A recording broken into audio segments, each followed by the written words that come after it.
নমস্কার, রাধে রাধে। বঙ্গাল বেবির পরিবারে আপনাদের সকলকে স্বাগত জানাই। আর আশা করছি আপনারা সকলেই খুব ভালো আছেন, সুস্থ আছেন। সকাল সকাল একটু বেরিয়ে পড়েছিলাম। আর এটা আর কোথাও নয়, পাণ্ডবেশ্বরের একটা জায়গার নাম হচ্ছে খোট্টাড্ডি, ওখানেই গেছিলাম। দেখুন কত সুন্দর লাগছে, মধ্যেখানে রাস্তা আর দুপাশে সারি সারি গাছ, আর মাথার ওপরে সুন্দর একটা নীল আকাশ, দেখতে দারুণ লাগছে। আর একটু পরেই আবার বাড়ি ফিরে এলাম। আর বাড়ি ফিরে দেখছি মা এখন চুলে কালার করতে বসেছে। শুভ সকাল বন্ধুরা। এই যে এখন আমি সকালবেলায় উঠে চাটা খেয়ে আর তোমাদের সামনে চলে এলাম। এখন আর তোমরা সবাই কেমন আছো? আমরা তো ভালো আছি, তোমরা কেমন আছো আমাকে জানাবে। আর আমরাও ভালো আছি সব। হ্যাঁ, কি নিয়ে এসছো? এখন এই যে আমার আমার রায়সোনা আয়না ভেঙে দিয়েছে, আর এই যে একটা খুঁজে পানি আয়না নিয়ে এসেছি। এই আয়নাটা দিয়ে আর এই যে এখন চুলে কলপ করবো। এখন তো আমার সব চুলগুলো পাকা, এই যে সব দেখছেন এগুলো সব পাকা। আমি কলপ করে ঢেকে ঢেকে রাখি। আর এখন কলপ করবো। কদিন ধরে ঘরে সব কাজ বাজগুলো অনেক মাথার মধ্যে ধুলো বসেছে, আর চুলগুলোও সাদা হয়েছে, সেই জন্য একটু কলপ করে নেবো। না না, কালকে জামাই ষষ্ঠী বলে কথা। জামাই আসবে বলে? হ্যাঁ, আচ্ছা, কাল জামাই ষষ্ঠী, ওই জন্য আজকে মনে পড়ে গেছে একটু চুলগুলো ঠিকঠাক করে নি। কলপ লাগিয়ে নি। হ্যাঁ, আর কলপ লাগিয়ে নিয়ে আর বাকি কাজগুলো আছে তোমাদের দেখাবো। আমরা সারাদিন আজকে কি কি করি সেগুলো তোমরা দেখতে থাকো, আর আমাদের সঙ্গে থাকো, আর আমাদের পাশে থাকো। আর আমাদের চ্যানেলটি যদি ভালো লেগে থাকে একটা লাইক, শেয়ার আর সাবস্ক্রাইব করো। আর বাকি তো পরেই দেখতে পাবে না, বাকি তো পরেই দেখতে পাবে যে কি করছি না করছি সারাদিন। আর এই যে আমি এখন এই ছোট আয়না দিয়ে কলপ করে নিচ্ছি। অনেক সাদা হয়ে গেছে বন্ধুরা, অনেক সাদা হয়ে গেছে চুলগুলো। হ্যাঁ, সেই দেখাবার মতো নয়, কিন্তু আমার অনেক চুল তো একটা কলপে হয় না। সামনেটা আমি করে নিই আর পিছনটা ছেড়ে দিই। দেখি তোমার চুলটা দেখাই, দেখি ঘোরাও ঘোরাও। এই যে আমার চুল। বাপরে, এরকম যদি আমার কতগুলো হতো তাহলে কি ভালো হতো। এক প্যাকেট কলপে আমার কিছু হয় না। এইটা আমি শুধু সামনে টুকুই নিই আর পিছন দিকে দিই না। পিছন দিকে চুলগুলো কালো আছে, এই সামনের গুলোই হয়ে যায়। সামনের গুলো সাদা হয়। সাদা হওয়ার জন্য, এই কালো হওয়ার জন্য অনেক কিছু করছি, দেখা যাক কি হয়। আর এখন আমি করে নিয়ে কাজ বাজ করবো, এই জন্য সকাল সকাল করে নিচ্ছি, যে শুকাবে, শুকিয়ে গেলে ভালো কালো হবে। এগুলোতে সব লাগিয়ে নিয়ে ছেড়ে দেবো। তারপর কাজ বাজ করতে থাকবো। তারপরে আমাদের রান্না বান্না শুরু হবে। তবে সারাদিন চলবে। এবার কি করি, আজকে রান্নাও কি হবে এখনো ঠিক নেই। ওই মাছটা আছে, মাছ এনেছে? হ্যাঁ। ও, কালকে তোমাকে বলতে ভুলে গেছি, মাছের কারি বলো, যে মাছের কারি বানানোর জন্য। মাছের কারি বানানোর জন্য? তারপরে আর কি হবে কি জানি। তো ডাল বানিয়ে নেবো, আর কি আছে দেখতে হবে। মা ওইদিকে চুলের কালার করছে, করুক, ততক্ষণ আমি যেটুকু পারছি রান্নাটা এগিয়ে রাখছি। দুজনে মিলেই করেছি। আর সচরাচর আমি তো সেরকমভাবে রান্না করার টাইম পাই না, কিন্তু যেদিন ছুটি থাকে সেদিনকে আমি মাকে বলেছি যে তোমার একটু হেল্প হবে আর আমারও একটু শেখা হয়ে যাবে, কারণ মা তো খুব ভালো রান্না করে। তো ওই জন্য মাকে বললাম যে তুমি আমাকে একটু একটু করে শিখিয়ে দাও, যাতে আমি পারি করতে। তো ওই জন্য মা বললো ঠিক আছে, তাহলে আজকে তুই কর, তোর যখন আজকে ছুটি আছে। তো প্রথমেই বেগুনগুলো ভেজে নিচ্ছি। আর এদিকে মাও এখন চলে এসেছে রান্না কিছু করবে বলে। কি করতে এগুলো? সকালবেলায় করে নিচ্ছি মাথায় কলপ, এই জন্যই তোর চুলটা শোকাবে ভালো, আর মনেও থাকে না, মানে এই এখনই লাগাবো করে করে অন্য কাজে চলে যায়, আর লাগানো হয় না। সেই জন্য এখন সকালবেলাতেই আজকে লাগিয়ে, আমি কালকে শোয়ার সময় ঠিক করেছিলাম যে কালকে ঘুম থেকে উঠে সব গপুকে আগে সব করে দেবো, করে দিয়ে মাথায় কলপ লাগাবো। তো এই যে কলপ লাগিয়েছি, সবই তো দেখতে পাচ্ছ তোমরা। হ্যাঁ, আর আজকে বৌমা রান্না করবে। আমার বৌমায়ের নাম হচ্ছে বেবি। আমি যদি কোনো সময় বৌমাও না বলি, বেবি বললে যাতে আপনারা বুঝতে পারেন যে হ্যাঁ বউ। তো এই যে এখন আমি এটা একটু আলু কুমড়ো মাখা হবে আমার জন্য, আর ভর্তা না। আর এটা হচ্ছে মাছের ডিমের মতো এই যে 2 টুকরো আলু সেদ্ধ দিয়েছি। মাছের ডিমটা একটু নরম নরম হবে। আর এই পেঁয়াজ লঙ্কা কুচো আর ওই যে লঙ্কা গুঁড়ো দিয়েছি, হলুদ দিয়েছি, সব দিয়ে মাছের ডিমের বড়া হবে। তাই ওকে বললাম আজকে তুই রান্না কর, আমি বাইরের কাজগুলো সব করে নিচ্ছি। এখন এই কেটে পেঁয়াজ কাটা আছে ফ্রিজে একটা টিফিন বাটিতে, আর আছে তোর ওই মশলা বাটাও আছে। ও, আছে বাটা? হ্যাঁ, আর ওই মাছটা করে নে, বেগুনগুলো ভেজে নে। আর আমার এখানে ডাল হয়ে গেল, আমি নামিয়ে নি। ডাল কুমড়ো দিয়ে কুমড়োটা সেদ্ধটা তুলে নেবো। সেদ্ধ বসিয়েছি। ওইদিকে ডালটাও মোটামুটি হয়ে এসেছে, আর এদিকে আমার বেগুন ভাজাগুলো অলমোস্ট কমপ্লিট। এরপরে করব হচ্ছে মাছের কালিয়া, কাতলা মাছের কালিয়া। তাড়াতাড়ি রান্না হয়ে যায়। আমি এখন এই ইন্ডাকশনেই করবো, একটু ইয়ে হয় চটচট হয়ে যায়। এখন আমাদের গ্যাসের আগুন একটু মনে লাগছে, যদিও এখন কিছুতে এরকম গ্যাসে করা হয়নি এখনো। চান করে এসে পায়েসটা বসাতে হবে, গ্যাসটা মুছতে হবে। হ্যাঁ আমি মুছে দিচ্ছি, তুমি পায়েসটা বানাবে। পায়েসটা কেন বানাবো সেটা এখন বলবো না। ওটা পরে ওটা দেখতে হবে। হ্যাঁ পুরো ভিডিওটা দেখতে হবে, তবে গিয়ে বলবো যে আমরা হঠাৎ করে কেন পায়েস বানালাম। আর প্রচন্ড গরমও আছে, মেঘলা আকাশ আছে, ঠিক আছে। কমানো আছে, মনে হচ্ছে কমানো আছে। এখন মাছের কালিয়া করব, তাই আগের থেকে ম্যারিনেট করে রেখেছিলাম মাছগুলো নুন, তেল আর একটু হলুদ দিয়ে। আর 3টে মাছ আছে, তাই একসাথেই দিয়ে দিলাম ভাজার জন্য। মাছটা একটু ঢেকে ঢেকেই করছি, তাতে তাড়াতাড়ি হয়ে যাবে। ঠিক আছে, টকবক টকবক টকবক করে ফুটছে। তাহলে ধনে পাতাটা আরো ভালো মতো মিশে গেল, আর ডালটাও বেশ সুন্দর হয়ে গেল। এবার এখন আমি নামিয়ে দেবো। এই যে হয়ে গেছে আমার ডাল, গরম গরম ডাল আর ভাত। দারুণ লাগে, ডাল আলু চোখা আর ভাত, আর এর থেকে সত্যি অমৃত। অমৃত। এতটাই ভালো লাগে। এই যে আমি এখন ঢেলে রেখে দিলাম এই বাটিতে। আর এই কড়াইয়ের মধ্যে আবার একটু আমি আলু সেদ্ধ করে রেখেছি। আমি একটু নিম পাতা খাবো, চাকা চাকা করে আলু কেটে রেখে নিয়েছি। এই যে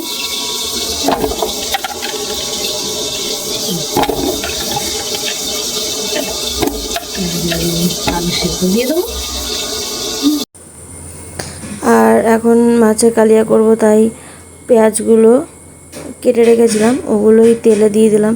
আর একটু ব্রাউন হয়ে গেলে তারপরে দিয়ে দেবো হচ্ছে আদা রসুনের পেস্টটা, দিয়ে ভালো করে কষিয়ে নেবো যতক্ষণ না তেল ছেড়ে আসবে।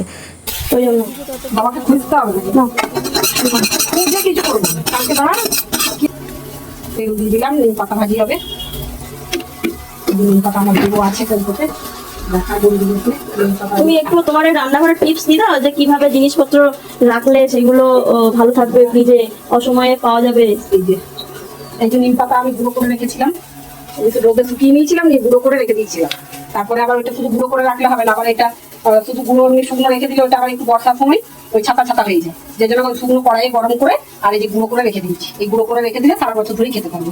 আমাদের সারা বছর ধরেই খাওয়া হয় একটু একটু করে। হ্যাঁ, আবার এখন ওই বাইরের গাছটাতে দেখছি কচি কচি নিম পাতা হয়ে, আবার একটুখানি নিয়ে এসে শুকিয়ে নিচ্ছি। আবার এদিকে চলে এলাম, একটু ভালো করে মশলাটা কষিয়ে নিচ্ছি। আর একটু পরেই তেল ছেড়ে আসবে, আর দেখতে দেখতে তেলও ছেড়ে এসেছে। এবারে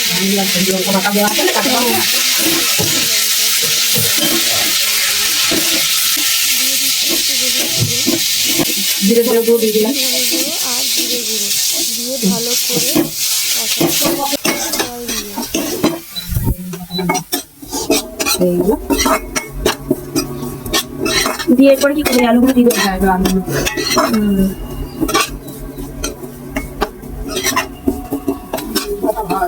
নিম পাতায় আলু সেদ্ধ করে নিয়ে যে যেমন চাকা চাকা করে কেটে নিয়েছি, এটা যদি তুই ওই আলু সেদ্ধর মধ্যে মেখে খাস, করলে আলু সেদ্ধ ভালো যেমন খাই সেরকম। শুকনো লঙ্কা ভেজে দিয়ে দিলি, তো খেতে পারবো। এদিকে কষানো হয়ে গেছে, আর জল দিয়ে দিচ্ছে এরপরে। নিম পাতা ডাল লেগে যাবে। বাবা তো চেটে পুটে ভাত খাবে একদম। আজকে নিম পাতা ভাজা হয়েছে। কোন কোন বারে খেতে নেই বাবা বললো, বাবা তো খাই। তাই নাকি, এরকম সিস্টেম আছে? বলে খাই। ও তেতো তেতো বলে?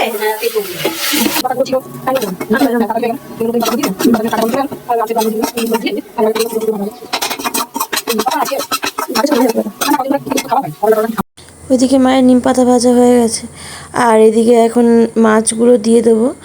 আর একটু ফুটে এলে তারপরে ধনে পাতাটা দিয়ে নামিয়ে নেবো।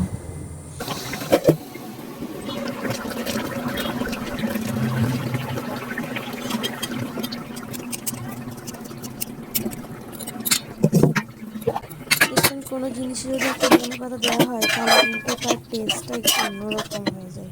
2000 years later. আমাদের খেতে খেতে প্রায় 4:30 বেজে গিয়েছিল, আর সেদিনকে ঘুমাইনি, ভাবলাম যে আর ঘুমাবো না, আবার একটু পরেই তো উঠতে হবে, সন্ধে হয়ে যাবে, তো সন্ধেও দিতে হবে ওই জন্য। আর সেদিনকে তো দেখতেই পেয়েছেন আমার ভিডিওতে যে আমাদের অনেক বড় একটা বিপদ ঘটতে ঘটতে রয়ে গেছে। তো ওই জন্য গপুর জন্য একটুখানি মা পায়েস বানিয়েছিল, আর আমাদের নতুন রান্নাঘরটাও হলো, ওই জন্য একটু ভগবানের জন্য ভোগ লাগানোর জন্যই পায়েস বানিয়েছিল। তো সেই পায়েসটাই এখন ভগবানকে অর্পণ করব, আর সন্ধেটাও দেওয়া হয়ে যাবে। তো চলুন প্রদীপগুলো ঠিক করে নিই আর দরজায় জল দিয়ে দিই।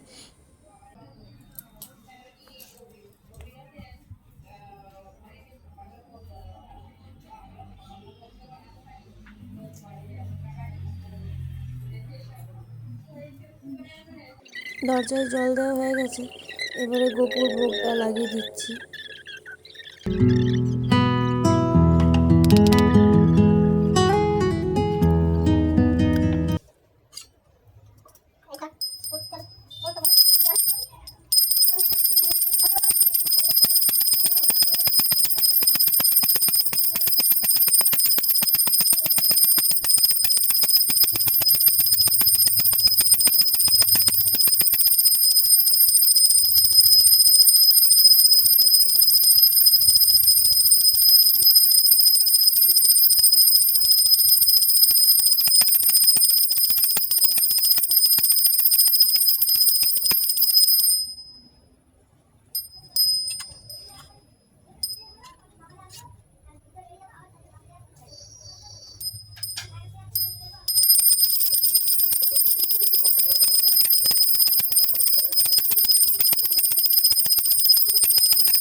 সন্ধে দেওয়া হয়ে গেছে, আর ফ্লিপকার্ট থেকে একটা পার্সেল এসেছে, সেটাই আনবক্সিং করব এখন।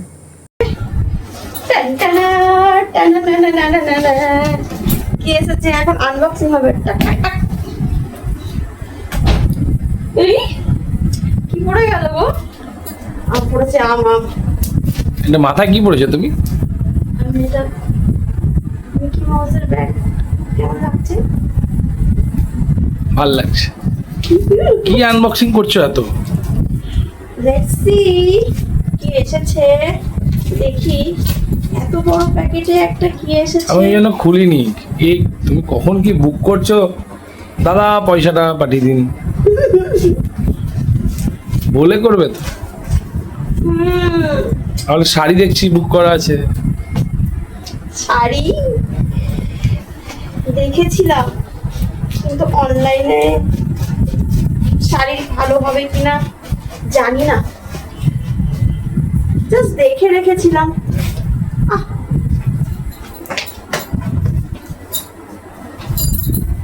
এরপর বেরোচ্ছে pink colour, pink colour, pink colour, pink colour. দেখি বন্ধুরা কি বুক করেছিল, অনেক কষ্ট করছে। মনে হচ্ছে চারিদিকটা তোমাকে ওপেন করতে হবে। দেখছি। ও অ্যাজ পার আমার ওপিনিয়ন মনে হচ্ছে কোনো কিছু অ্যালবাম নাকি বলো তো?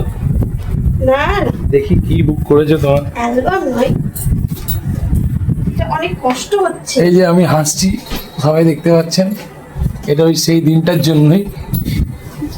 খুব মজা নিচ্ছে একজন, ফটোতে দেখতে পাচ্ছি কি সুন্দর আমি হাসছি। সাথে আমিও তো হাসছি। কি গো, এটা খুলছে না কেন? নৌকা টৌকা বুক করেছো নাকি? একটু আরেকটু খুলি, হচ্ছে না, অনেক কষ্ট হচ্ছে। বাপরে বাপ, এটা ফ্লিপকার্ট থেকে এইভাবে প্যাকেজিং করে পাঠিয়েছে, এত সুন্দর করে পাঠিয়েছে যে এটা open করতে গোদা বাংলায় আসো, ছিঁড়ে ফেলো। ও বুঝে গেছি, এইটা তুমি আমাকে আর ওই শুয়ে শুয়ে কাজ করতে দেবে না। রাইট রাইট, কি নিয়ে? বলো তো, গেস করো। স্টাডি টেবিল আবার কি বলি আমার, ঠিক আর দুরা স্টাডি টেবিল নিয়ে চলে যাচ্ছে। ঠিক। ওই আমাকে শুয়ে শুয়ে কাজ করতে দেবে না, বলছে এখানে বসা, আমি বসে কাজ করব। হে কপাল, হয়ে গেছে হয়ে গেছে, আনবক্সিং হয়ে গেছে, কিন্তু এটা আনবক্সিং নয়, এটাকে বলে ডাইরেক্ট ছিঁড়ে ফেলে। কোথায় একটা আটকে যাচ্ছে বারবার, এই জন্য এরকম হচ্ছে। পিঙ্ক কালারের বুক করেছিল, ও পারছে না। তুমি একটু ধরে দিচ্ছ। না আমি কেন, আমি হলে তো 2 মিনিট লাগতো আমার।